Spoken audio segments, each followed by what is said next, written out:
BRS assembly నియోజకవర్గ స్థాయి సమావేశాలు పార్టీ కేడర్లో సరికొత్త ఉత్సాహం ఊపు తీసుకొస్తున్నాయి. ఇవాళ బాల్కొండ, మేడ్చల్ నియోజకవర్గాల్లో సమావేశాలు నిర్వహించనున్నారు.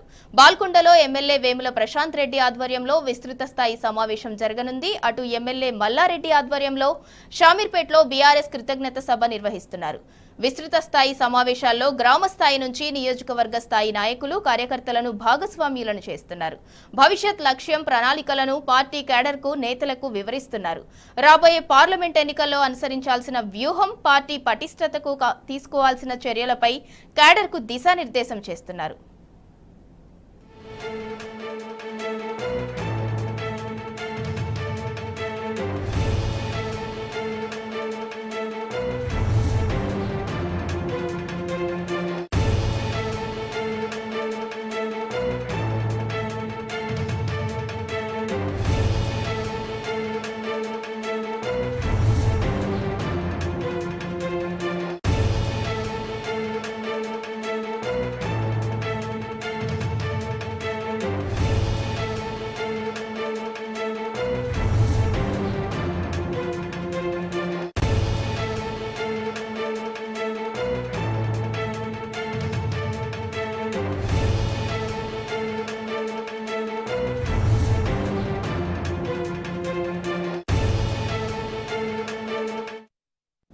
బాల్కొండ నియోజకవర్గ బీఆర్ఎస్ విస్తృత స్థాయి సమావేశానికి సంబంధించి మరింత సమాచారం మా ప్రతినిధి దివాకర్ అందిస్తారు. దివాకర్, చెప్పండి.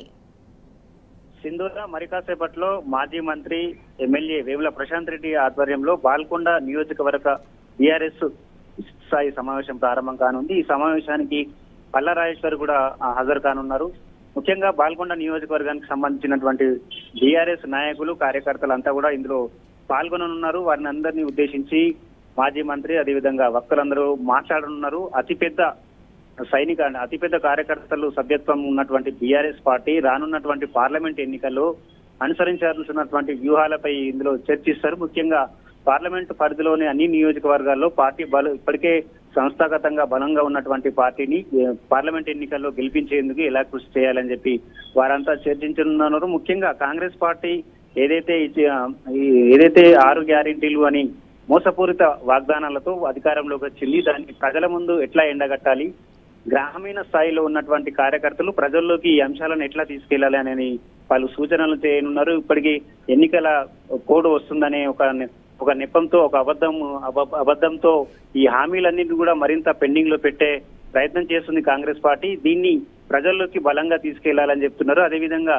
అమలుకు నోచుకున్నటువంటి ఎన్నో హామీలను కాంగ్రెస్ పార్టీ ఇచ్చి ప్రజలను మోసం చేసింది. దీనిపై ప్రజలకు కులంకుశంగా వివరించడంతో పాటు బీఆర్ఎస్ పార్టీ గతంలో చేపట్టినటువంటి ఎన్నో సంక్షేమ పథకాలు, వాటి వల్ల లబ్ధి పొందినటువంటి వాటన్నిటిని కూడా ప్రజల్లో వివరించాలని చెప్పి వారంతా భావిస్తున్నారు. కార్యకర్తలు గ్రామాన కూడా తిరుగుతూ ప్రజలకు తమ బీఆర్ఎస్ పార్టీ హయాంలో జరిగినటువంటి మేలుతో పాటు కాంగ్రెస్ పార్టీ ఇచ్చినటువంటి అబద్ధపు హామీలను వివరించాలని చెప్తున్నారు.